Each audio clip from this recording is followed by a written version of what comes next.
안녕하세요. 옆집 부자영의 댄입니다. 오늘은 미국 트럼프가 왜 갑자기 금리 상승을 용인하는가, 이거에 대해서 한번 생각을 해봤습니다. 그래서 이거에 관련된 내용들을 좀 말씀드릴까 합니다. 제가 말씀드리는 내용들은 일단 앱스토어, 그 다음에 구글 스토어에 있는 엄브렐라 리서치 앱에서 바로바로 보실 수가 있고요. 그 다음에 네이버 프리미엄 콘텐츠 또 최근에 런칭했으니까 한 달 정도는 무료로 계속 보실 수 있기 때문에 들어가서 보시면 도움이 좀 되지 않을까. 일단 어제 올려드렸던 내용과도 거의 비슷한데, 미국 고용지표와 실업률이 던져준 이제 어떻게 보면 중금리, 그러니까 다른 나라에는 고금리 수준인 4%에서 6%를 왜 미국이 유지하려고 하는가. 결국엔 경기가 좋다라고 얘기하는데, 사실 이거는 이미 다 알고 있던 내용이고 어떻게 보면 핑계라고 생각이 돼요. 그래서 이런 내용들은 이미 다 보셨기 때문에 따로 말씀은 안 드릴 것 같은데, 미국이 어떻게 보면은 글로벌의 어떤 금융의 중심지로 본인들이 마음대로 이제 글로벌 금리를 내렸다가 멈췄다가 다시 올릴 수도 있는 그런 좌지우지하는 그런 상황에서 경기 지표가 경기의 확신을 가진 이제 파월이 갑자기 24년 12월부터 이제 매파적인 발언을 하면서 미국채 장기 금리가 굉장히 급상승을 했거든요. 그래서 이거가 왜 그런지에 대해서 좀 고민을 하는 내용들을 말씀드리도록 하겠습니다. 그래서 결국에는 이미 이론적으로 아시는 것처럼 10년물, 미국채 10년물을 사람들이 많이 보는데, 장기금리가 어떻게 상승이 된다고 하는 건 결국에는 경기 호조를 의미하는 거기 때문에 특별하게 리스크가 있지 않은 이상에는 큰 문제 없습니다. 다만 미국 경기가 이제 견조하고 경제 성장률도 3% 이상 나오고 그런 건 맞지만 23, 24년도에 많이 올랐기 때문에 이거에 대한 부담으로 기간 조정은 좀 나오지 않을까 생각을 하고 있고요. 그래서 어제 올려둔 콘텐츠와 유튜브 내용들을 보시면은 1분기는 변동성 강세이기 때문에 매매를 굉장히 잘해야 된다라고 하고 있습니다. 그래서 옛날처럼 장기로 롱으로 들고 가는 것보다는 굉장히 힘든 구간이 나오지 않을까. 하지만 그거에 대한 피크는 1월달에 나오지 않을까 생각을 하는데, 그 이유는 바로 금리에 있어요. 미국보다 왜 그렇게 생각하냐면, 미국보다 GDP 성장률이 높은 국가는 인도네시아, 그 다음에 중국, 브라질, 스페인, 러시아 이런 국가들밖에 없거든요. 경제 성장률을 보시면 여기 보면 5%에서 3% 정도 나와 있는데, 여기에 금리가 과연 분명히 물론 높습니다. 이 나라들은 성장이 잘 되기 때문에 금리가 높은데, 한 가지 단점이 있죠. 이 나라들은 통화, 그러니까 미 달러에 대해서 반대편에 있는 애들이에요. 그러니까 예를 들어서 중국을 제외해, 중국은 이제 자기가 통화를 마음대로 하고 있고, 다른 나라들을 보면은 통화가 멀쩡한 나라가 하나도 없습니다. 스페인에 속해 있는 유로, 그 다음에 인도가 되어 있는 인디아 루피, 그나마 제일 이머징해서 괜찮은데 올해부터는 또 좀 빠지고 있죠. 그래서 GDP 성장률이 높은 다른 국가들의 어떤 환율 불안정성이 글로벌 자금으로 하여금 달러를 현금으로 가지고 있고 관망하는 거지, 이게 미국에서 이탈해서 다른 나라로 가는 거 아니기 때문에 다시 금리 안정세가 나온다면 미국으로 돌아갈 가능성이 높다라고 생각이 들고 있고, 제가 만나는 자산가 분들 역시 미국을 아예 끝났다 이렇게 보기보다는 단기적인 조정은 나올 수 있지만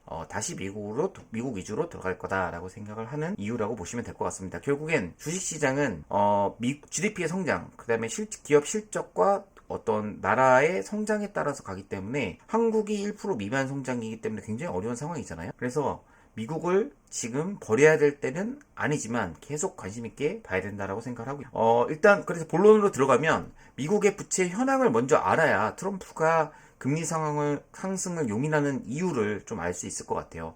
미국의 정부 부채 추이는 이미 다른 유튜브나 아니면 여러 콘텐츠에 대해서 많이 보셨을 것 같아요. 2015년도부터 24년까지 이렇게 쭉 올랐습니다. 그래서 월별로 보면은 특히 여기 월별 데이터를 제가 잘못 붙여놨는데, 월별로 보면은 2023년도 24년 11월부터도 12월까지도 계속 월별로 MOM 먼스 투 먼스로 계속 상승을 했습니다. 이 얘기는 뭐냐면, 마지막까지 민주당은 바이든과 해리슨 조합으로 돈풀기를 해서 미국 부채를 급증을 시킨 거예요. 근데 여기서 어떤 방법을 썼냐면 미국 단기채를 위주로 찍었어요. 그래서 이거에 대한 내용을 뒤에서 다시 한번 말씀드릴 건데, 일단 미국한테 지금 가장 중요한 것은 이자율 부담을 낮추던가 아니면 부채 규모를 줄이는 방법이 있거든요. 근데 이자율 부담을 낮추려고 하다 보니까 그게 마음대로 이자율이 낮아지는 게 아니죠. 왜냐하면 이걸 낮추다 보면 기준금리를 내려야 되는데, 그러면 인플레이션이 나오기 때문에 굉장히 지금 정권에서 어떻게 보면 지지율이 빠질 수 있는 내용. 그래서 함부로 인플레이션을 감안하지 않고 이자를 낮추기는 어렵습니다. 그래서 부채 규모를 줄이는 방법이 있는데 요것도 어떻게 줄이냐면 결론적으로 얘기하면 단기채의 비중을 낮추고 장기채의 비중을 올려서 정부의 부채 부담을 이제 뒤로 미루는 그런 방법들이 있습니다. 그럼 단기적으로는 어떻게 보면 부채에 휘둘리지 않게 되겠죠. 그래서 저희가 연말쯤에 이자율 어떤 정부 부채 한도 협상 이것 때문에 공화당에서 반대표가 나오면서 굉장히 시장이 또 출렁거렸잖아요. 이러한 내용들이 트럼프 입장에서는 굉장히 짜증이 났을 거라고 생각을 합니다. 그래서 이걸 없앨 수 있는 방법이 뭐가 있을까라고 봤을 때는 결론적으로는 다른 장기 투자를 하는 어떤 큰 기관들이나 펀드들이 채권, 장기 채권을 많이 사도록 만들게 하면 그러려면 가격을 낮추는 방법밖에 없어요. 그래서 이 내용을 뒤에서 다시 한번 말씀드리도록 하겠습니다. 그래서 예상대로 부채 규모는 바이든 정권 때 굉장히 많이 커졌는데 정부 예산을 단기적으로 줄이긴 힘들거든요. 구조조정을 아무리 트럼프 머스크가 잘한다고 하더라도 쉽지를 않아서 그래서 시장은 이자율을 낮출 거로 예상했지만 오히려 금리가 올랐다는 매크로를 예측한 매크로쟁이들도 다 틀렸다는 게 매크로의 어떻게 보면 매력이 아닐까 싶습니다. 그래서 미국 국채의 평균 이자율 추이를 한번 살펴볼게요. 그래서 보면 이자율 추이가 20년 동안 계속 빠졌어요. 빠지다가 이제 2022년도에 금리를 올리기 시작하면서 부채도 늘어나고 이제 정부의 부담인 이자도 많이 늘어나고 왜냐면 쿠폰을 안 주면은 중간에 이자 채권을 팔아놓고서 쿠폰을 안 주면 디폴트잖아요. 그래서 이 쿠폰이 어떻게 보면은 정부의 부채의 부담으로 되어 있을 거다라고 생각을 하고 있습니다. 이 쿠폰을 또 주기 위해서 채권을 또 계속 찍고 이런 악순환이 계속 반복되는 거죠. 그래서 22년도부터는 금리가 올라가면서 미국채에 대한 이자율은 20년간 떨어지다가 오히려 올라가고 있다. 이런 트렌드를 저희가 알고 있어야 될 것 같고요. 트럼프 2.0에서 1월 20일 날 임기가 시작인데 부채 문제부터 일단 해결을 해야 돼요. 근데 모두가 알고 있다시피 금리를 떨어뜨리면 인플레이션 말고 어떤 문제가 생기냐, 달러화의 가치화가 하락이 하면서 미국 시장에서의 자금이 빠질 수 있다는 거죠. 그래서 이머징으로 어떻게 보면은 저희가 그레이트 로테이션, 그러니까 달러에서 있던 자산들을 빼서 많이 빠진 이머징 쪽으로 본격적으로 갈 수 있는 그런 상황이기 때문에 그렇기 때문에 금리를 섣부르게 빠뜨릴 수가 없는 겁니다. 그리고 인플레이션이 가장 또 중요하고 그렇다면 단기적으로 미국 국채에 대한 가격 메리트를 형성해서 미국 국채를 많이 사게 하는 그런 내용과 그 다음에 국채 롤오버 아까 말씀드렸던 단기채를 이제 장기채권으로 이제 수요를 이전시키는 그런 방법이 이제 저희한테 미국한테 가장 유리할 수밖에 없다라고 저는 생각을 하거든요. 그렇기 때문에 이렇게 금리를 지금 올리고 있는 게 아닌가라고 생각을 좀 하고 있습니다. 그래서 미국의 이제 어떤 평균 만기를 좀 보면요. 그래도 이제 요 평균 쪽으로 이렇게 왔다 갔다 좀 하고 있는 것을 보고 있는데 요 내용을 좀 말씀을 드리면은 이제 미국의 모든 유동성 부채의 가중 평균 만기는 08년도 금융위기 때 4년까지 많이 빠졌고요. 요게 이제 어떻게 보면은 리스크 시그널이라고 좀 저희가 판단할 수 있겠죠. 왜냐하면 유동성 부채의 가중 평균 만기라면 단기에 돈이 많이 정부가 필요할 경우에 단기채를 많이 찍기 때문에 이렇게 막 찍으면은 이게 이렇게 빠지게 됩니다. 가중평균한 만기가 빠지니까 장기채 비중이 줄어들고 단기채 비중이 늘어나면 어떻게 보면 위기라고 하는 거죠. 그래서 여기 보면 코비드 19 때 저희가 코로나 19일 때 팬데믹 기간에 재무부가 부채 평균 만기를 낮은 금리로 이제 어떻게 보면 짧은 단기 채권들을 막 찍어냈는데 그러면서 이제 돈을 많이 푸니까 장기 저금리가 빠졌거든요. 경기가 안 좋고 막 이러다 보니 그러면서 장기 채권을 또 많이 찍으면서 어떻게 보면은 단기채 장기채를 동시에 늘리면서 이제 이렇게 평균을 늘렸죠. 그러면서 이제 장기채를 이렇게 늘리기 시작하면서 어떻게 보면은 부담이 많이 이제 이자 부담이 많이 줄어든 그런 모습을 좀 보이는. 그래서 지금 보면 2020년도 2월부터 단기 차입이 늘면서 2020년 2월 70개월에서 그 다음에 2020년 6월 달에 62개월로 이제 감소를 했습니다. 근데 23년 5월부터 22년부터 이제 금리를 올리기 시작했잖아요. 단기 차입을 장기로 잘 바꿨어요. 잘 바꾸면서 이제 평균 만기가 20년 동안 가장 높은 75개월까지 증가를 했습니다. 아마 바이든 정부에서 예를 들어서 거기에 재무장관을 했던 전내 페드 의장까지 했던 옐런이 단기채를 많이 강하게 찍을 수 있었던 이유는 이런 포트폴리오 미국 정부의 부채 중에 단기채의 비중이 굉장히 낮고 장기채 위주로 돼 있으니까 이 정도 평균선까지 올 때까지는 단기채를 찍어서 경기를 부양하면 되는 거 아니냐라고 생각을 한 거예요. 그거에 대한 반대급부로 지금 미국은 인플레이션에 시달리고 있는 거고요. 그래서 역사적 평균이 64개월이라는 거 정도를 기억해 두시면 될 것 같습니다. 바로 이런 내용들이 미국 재무부가 저금리 환경에서 부채 평균 만기를 연장에 성공하고 바이든 정부가 막 이렇게 채권을 찍어서 단기 부양할 수 있었던 어떻게 보면 미국의 정부의 포트폴리오가 단기채를 찍을 여유가 있었다라고 결국 생각해요. 그래서 미국 시장이 무너지지 않고 이런 부채를 잘 컨트롤하면서 이제 갔다라고 생각을 하고 있습니다. 그래서 단기차보다는 장기채가 금리 상승 시에는 이자 부담이 좀 완화가 되긴 하거든요. 예, 그래서 이거는 투자자 입장에서는 단기채보다 장기채가 리스크가 크죠. 왜냐하면 듀레이션이 크기 때문에 금리 상승에 노출이 돼 있고 가격이 평가가 되게 있지만 결국엔 미국 입장에서 보면 장기채가 금리가 낮기 때문에 이자 부담이 경과될 수밖에 없다는 겁니다. 그래서 장기채의 수요를 증가시켜야 미국 정부의 부채 문제를 해결할 수 있다는 게 바로 제가 말씀드리고자 하는 포인트예요. 하지만 최근에 미국채 10년물과 1년물, 2년물 단기채를 보면은 이렇게 보면 2024년 트럼프가 당선된 이후로 잠깐 금리가 빠졌다가 이렇게 장기채 금리만 이렇게 오르고 있습니다. 그래서 25년도 들어서는 더 빠르게 오르고 있거든요. 단기채 금리도 오르고는 있습니다만 장기채 금리가 빠르게 오르고 있어요. 이게 바로 아까 보여드렸던 미국의 어떤 경기가 좋다라는 내용의 반증일 수도 있겠지만 저는 금리를 좀 상승시켜서 미국의 장기 채권에 대한 투자 매력도를 높이는 게 이유가 아닐까라고 지금 생각을 하고 있습니다. 그래서 2024년 11월 이후로 이렇게 빠르게 상승하고 있다는 걸 말씀드린 것 같고, 그 다음에 미국의 부채를 보면은 여기 보면 이제 노트라고 하고 있고 빌이라고 되어 있는 이제 빌 같은 경우에는 여기 보시면 이제 굉장히 이제 그 짧은 거죠. 단기채가 보면 21%밖에 없어요. 그 다음에 대부분이 중기채입니다. 중기채가 제일 많습니다. 저희가 보고 있는 2년에서 10년물 사이 미만, 그 다음에 본드라고 하고 있는 이 장기채가 17%가 갖고 있어요.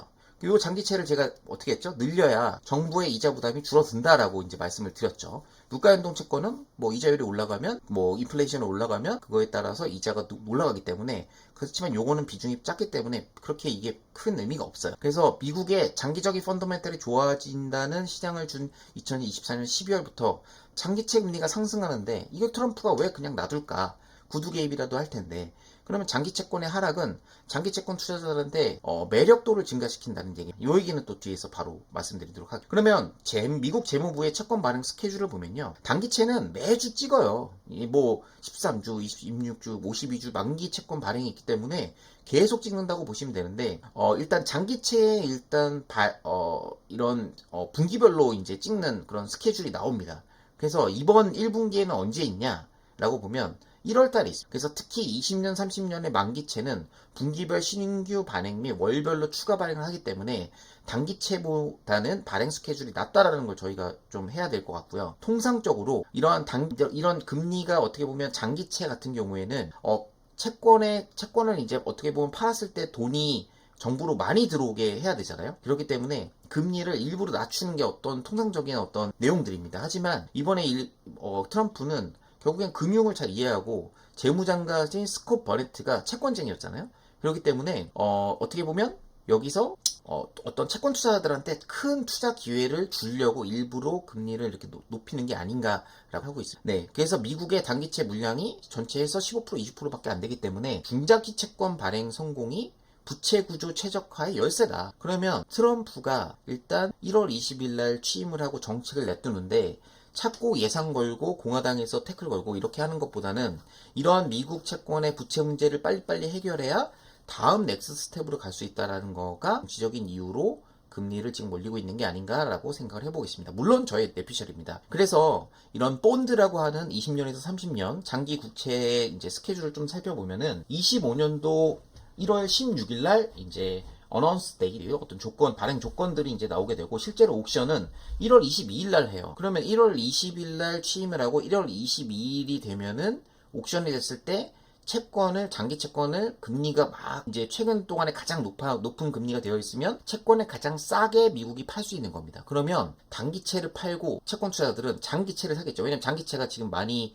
빠져 있으니까요, 가격이. 그러니까 미국 입장에서는 어떻게 보면 장기 채권을 흥행시키면서 다시 단기적으로 재무적인 이슈에서 좀 벗어날 수 있는 그런 포트폴리오를 가지고 있기 때문에 이런 채권의 어떤 매수 기회를 주면서 다른 국가들한테 넌지시 이걸 사라고 강요하지 않을까라고 생각을 좀 하고 있습니다. 그래서 미국 장기채 20년에 30년 발행 스케줄은 일단 1월 22일에 있다. 그래서 금리의 피크가 요 앞뒤로 나오지 않을까라고 생각을 좀 하고 있습니다. 이 옥션이 끝날 때쯤 금리가 피크를 치고 있으면 채권 펀드들, 큰 펀드들은 굉장히 많이 이 채권들을 사겠죠. 그래서 오히려 지금까지 하고 있는 행정부가 돈을 많이 받기 위한 이런 것보다 장기적인 금융적인 파이낸스적인 입장에서는 장기 채권을 팔지 않을까 하고 있어요. 그래야 부채의 이전을 장기물로 이전을 성공시켜야 트럼프가 예산에 신경 쓰지 않고 어느 정도 좀 한숨을 돌릴 수 있지 않을까라고 생각하고, 그래서 이런 금리의 상승 부분은 트럼프가 어느 정도 용인하고, 이런 이유 때문에 금리가 지금 글로벌로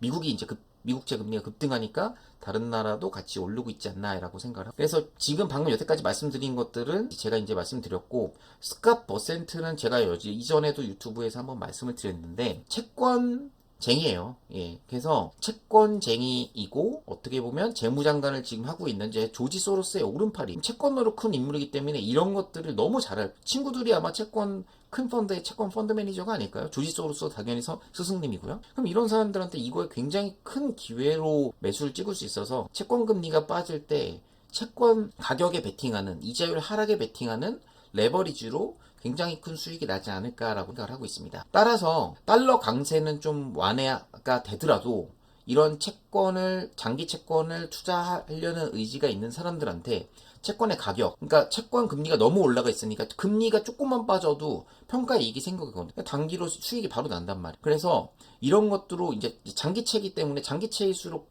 듀레이션이 크기 때문에 변동폭이 더 크거든요. 그래서 이런 기회를 줄 것이고, 결국엔 이런 문제를 이제 누구한테 팔 거냐? 채권 펀드들한테만 파는 게 아니라 연기금이라, 아니면 중국이나 무역 상대국들한테, 야 너네 어떻게 했죠? 관세 너네 두들겨 맞기 싫으면은 우리 미국채 사. 그래서 미국채 산다는 뉴스들이 막 나오기 시작할 때가 어느 정도 이미 금리가 빠지고 있는 상황일 거라고 저는 생각을 하고 있습니다. 그래서 결론적으로 말씀드리면 1월 22일 날 미국 장기채의 20년물 옥션이 성행하기 위해서는 금리가 올라서 외부 장기 투자자들이 미국의 부채에 장기 투자할 수 있고 캐피탈 게인을 얻을 명분을 만들어줘야 돼요. 이걸 지금 트럼프가 용인하고 있다라고 하고 있고, 그래서 현 1월에 금리의 강한 상승은 미국 부채 문제를 해결하기 위한 트럼프식 금융치료라고 생각을 하고 있습니다. 아마 스캇 버센트가 이걸 짜지 않았을까 생각을 좀 하고 있는데요. 그래서 이런 말 미국채 장기 옥션이 흥행을 하면 금리는 다시 안정화될 수 있고, 주식은 다시 반등이 나올 수 있다라고 생각을 하고 있습니다. 그래서 여기까지 제가 이제 단기적으로 금리가 오르는 이유에 대한 생각들을 얘기를 했고요. 저는 이제 현직에 이제 여의도에서 펀드 매니저나 애널리스트 생활할 때는 이제 국내 주식을 했는데, 이러한 내용들은 제가 주니어 때 연기금에서 한 10년 정도 있으면서 배웠던 내용들을 토대로 제 생각들을 얘기하기 때문에 채권 전문적으로 하시는 분들 입장에서는 말도 안 되는 이론이다 라고 공격하실 수 있지만 좀 너그럽게 봐주시면 될 것 같고요. 그래서 저희 옆집 부자형, 네프콘의 옆집 부자형, 그 다음에 텔레그램은 엄브렐라 리서치, 그 다음에 유튜브도 옆집 부자형, 그 다음 구글 앱스토어에 엄브렐라 리서치로 앱을 다운로드 받아서 보시면 좀 비쌉니다. 저희가 중급자 이상만 대상으로 하기 때문에 이런 내용들을 즉각으로 받아보실 수 있고, 일단은 유튜브로 편하게 보시다가 마음에 드시면 네이버 프리미엄 컨텐츠를 구독해 주시면 돼요. 이것도 좀 비쌉니다. 일반인 입장에. 그래서 좀 전문 투자자 위주로 컨텐츠를 만들기 때문에 관심 있게 유튜브 옆집 부자형 구독과 좋아요 눌러주시고 네프콘도 많이 방문해 주세요. 네, 이상 옆집 부자형의 데니였습니다. 감사합니다.